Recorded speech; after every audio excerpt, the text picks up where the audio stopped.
Dalam buku yang ditulis PH van der Kamp yang berjudul Pemberontakan Cirebon tahun 1818 dan buku yang ditulis Raden Asik Natanegara berjudul Sejarah Sumedang di Zaman Kompeni Tuk Nepi Kakiwari yang diterbitkan Balai Pustaka tahun 1938. Dalam kedua buku itu disebutkan pada tanggal 8 Desember tahun 1816 tersiar berita bahwa orang-orang penduduk Karawang, Ciasem, dan Pemanukan yang jumlahnya sekitar 2.500 orang laki-laki bersenjata lengkap bermaksud untuk berontak melawan pemerintah. Mereka dipimpin oleh seorang pemuda berumur 16 tahun bernama Bagus Jabin, putra Bagus Surapersanda atau Bagus Sanda, yang juga merupakan keponakan Bagus Rangin. Disebutkan Bagus Jabin berusaha melanjutkan perlawanan pemerintah kolonial dan menggantikan kedudukan Bagus Rangin sebagai pimpinan perlawanan. Konon, Bagus Jabin dianggap orang sakti oleh para pengikutnya. Para pemimpin perlawanan itu masih mempunyai hubungan kekeluargaan dengan Bagus Jabin, antara lain Bagus Bulut, Bagus Wangsa, Bagus Asidin, Bagus Brata, Chandra Wijaya, dan Taluk. Mereka semuanya berkumpul di kampung Loh Bener, tepatnya di tepi sungai Cimanuk sebelah barat. Mereka sudah siap berperang jika serdadu dan polisi pemerintah kolonial menyerang. Berulang kali Residen Cirebon mengirimkan utusan kepada mereka untuk menanyakan tentang alasan mereka akan berontak dan memberi nasihat agar mereka mengurungkan maksudnya itu. Bagus Jabin dan pengikutnya menolak ajakan berdamai dan menjawab pertanyaan itu bahwa mereka dibebani pajak dan kewajiban terlampau berat, ditekan oleh para kepala desa dan orang Cina, serta merasa diperlakukan tidak adil. Dalam sebuah naskah berbahasa Jawa berjudul Babat Geger Celeng yang diungkapkan oleh Bapak Kiol, pimpinan Perhimpunan Sandiwara Jasa Sumber Kecamatan Loh Bener, Kabupaten Indramayu, pada tanggal 25 Desember 1967. Di situ disebutkan bahwa Bagus Jabin dan pengikutnya mempunyai maksud untuk mengadakan penyerbuan ke Kandang Haur, yakni bekas ibu kota Kabupaten Karawang dan Indramayu. Penyerbuan ke daerah itu dimaksudkan untuk menggulingkan kedudukan kepala daerahnya yang tidak disenangi rakyat karena sikap yang tindakannya selalu memeras serta menindas rakyat. Kemudian untuk menuntut kepada pemerintah kolonial supaya pajak diberingan dan penyerahan upeti dihentikan. Dalam tulisan Van der Kamp kemudian disebutkan pada tanggal 9 Desember tahun 1816, Bagus Jabin dan pengikutnya melancarkan serangan ke kota Kandang Haur. Mereka menduduki kota itu dan mengusir penduduk yang dicurigai. Akibatnya, banyak penduduk mengungsi keluar kota karenanya. Peristiwa pendudukan Kandang Haur oleh para pengikut Bagus Jabin telah mengakibatkan Residen Cirebon W.N. Servatius marah sekali. Segera ia mengirimkan pasukan ke daerah kerusuhan. Kandang Haur dikepung dari segala arah oleh pasukan serdadu Belanda. 20 Desember 1816, Kandang Haur diserang oleh serdadu-serdadu dan polisi Belanda dari 4 jurusan, yakni dari jurusan-jurusan Indramayu, Ujung Losarang, dan Loh Bener Wetan. Meski serangan serdadu Belanda dilancarkan dari berbagai penjuru, tapi pengikut Bagus Jabin tidak gentar menghadapi. Semua serangan ditahan dengan gagah berani. Sementara itu, kelompok pengikut Bagus Jabin yang menahan serangan dari arah Indramayu diperbesar jumlahnya dengan tujuan bukan hanya menahan serangan itu, tetapi menghancurkan mereka dan sekaligus melakukan serangan ke arah Indramayu. Serdadu Belanda yang datang dari arah Indramayu berhasil dipukul mundur, sementara 3 kelompok serdadu lainnya dapat ditahan, sehingga kota Indramayu terancam. Ketika prajurit Bagus Jabin akan menyerang kota Indramayu, tiba-tiba datang bantuan pasukan pemerintah secara serentak dari wilayah Priangan. Pasukan Priangan ini dipimpin oleh Residen Priangan W.C. Van Motman, datang dari arah Wanayasa, Subang, terus ke Loh Bener Kulon dan sampai di Losarang. Pasukan serdadu Belanda dari Priangan itu dibantu oleh pasukan dari Kabupaten Sumedang dan Kabupaten Limbangan di bawah pimpinan bupatinya masing-masing, yaitu R.A. Suryanagara dan R.A. Aiwijaya. Dalam kesempatan itu, pemerintah kolonial mendatangkan pula bala bantuan pasukan dari Jawa Tengah, yakni 160 orang serdadu Belanda dan detasemen Semarang, dan pasukan Bengawan Wetan Solo yang dipimpin oleh bupatinya sendiri, R.A. Nitidiningrat.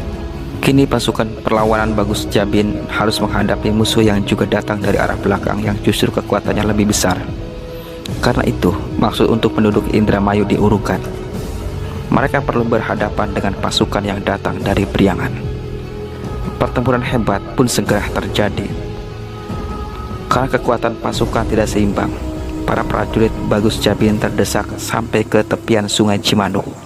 Mereka yang akan menyeberangi sungai ke arah timur dan selatan terpotong oleh pasukan serdadu Belanda dari Cirebon, sehingga mereka terkepung rapat.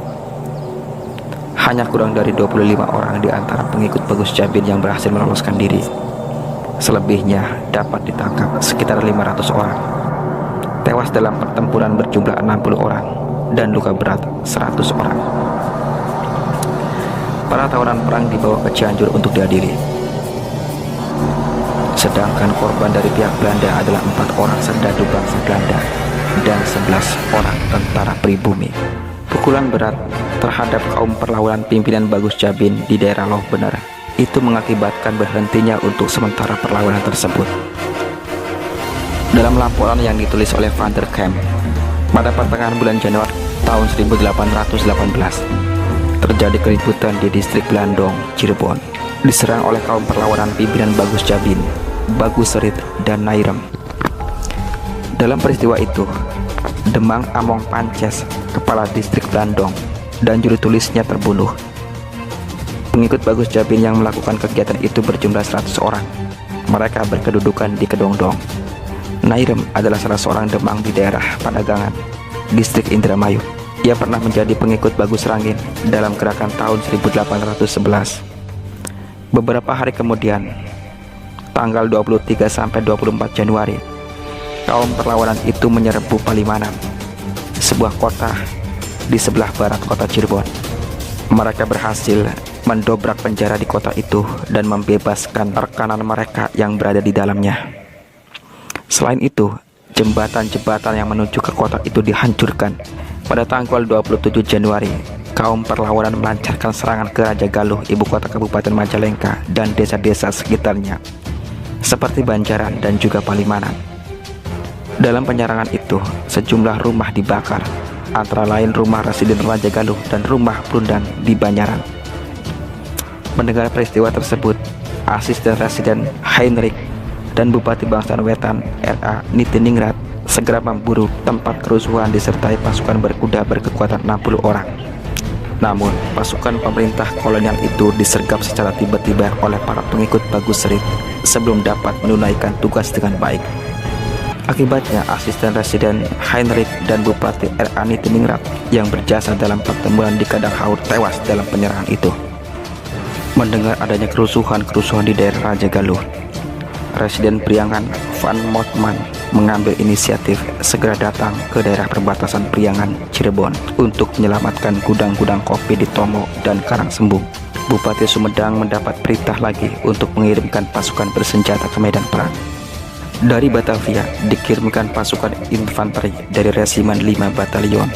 Pada tanggal 6 Agustus 1818, kaum perlawanan melakukan serangan ke Palimanan. Mereka merusak komplek bangunan untuk pertahanan Belanda yang sedang dibangun, merampas pakaian dan persenjataan serdadu Belanda yang disimpan di komplek bangunan itu. Pasukan pelopor Belanda yang berada di situ segera mengundurkan diri ke Tali Tanjong karena takut berhadapan dengan para penyerang. Pasukan perlawanan mengundurkan diri kembali setelah Krieger, komandan pasukan Belanda, menghimpun kekuatan kembali. Dalam rangka menyusun kekuatan Bagus Serit pernah mengajak ketiga orang sultan di Cirebon melalui surat agar bergabung dengan gerakannya guna membebaskan Cirebon dari genggaman kaum kolonial. Sultan Sepuh menolak ajakan itu. Bahkan beliau melaporkan ajakan itu kepada pejabat Belanda di Cirebon dan menangkap pembawa suratnya. Berkat keikutsertaan Sultan Sepuh beserta pasukannya, akhirnya Bagus Serit dapat ditangkap oleh pasukan Sultan Sepuh. Atas keberhasilan ini, Sultan Sepuh mendapat hadiah penghargaan dari pemerintah kolonial. Sebaliknya, Nairem dan Bagus Serit. Berdasarkan keputusan pengadilan, dijatuhi hukuman mati pada tanggal 31 Oktober tahun 1818. Sedangkan para pemimpin perlawanan lainnya yang bernama Safi atau Syafi'i, Lejo atau Eyang Lejo, dan Ribut dijatuhi hukuman dera dan dibuang selama 7 tahun. Selain itu, 14 orang pengikut Bagus Serit dihukum kerja paksa seumur hidup di perusahaan di Banda, dan 7 orang lainnya dihukum kerja paksa di kebun kopi di Banyuwangi. Demikian akhir dari perlawanan rakyat Cirebon yang berlangsung selama sekitar 14 tahun. Sesudah itu, selama abad ke-19, tak terdengar lagi perlawanan serupa di daerah Cirebon.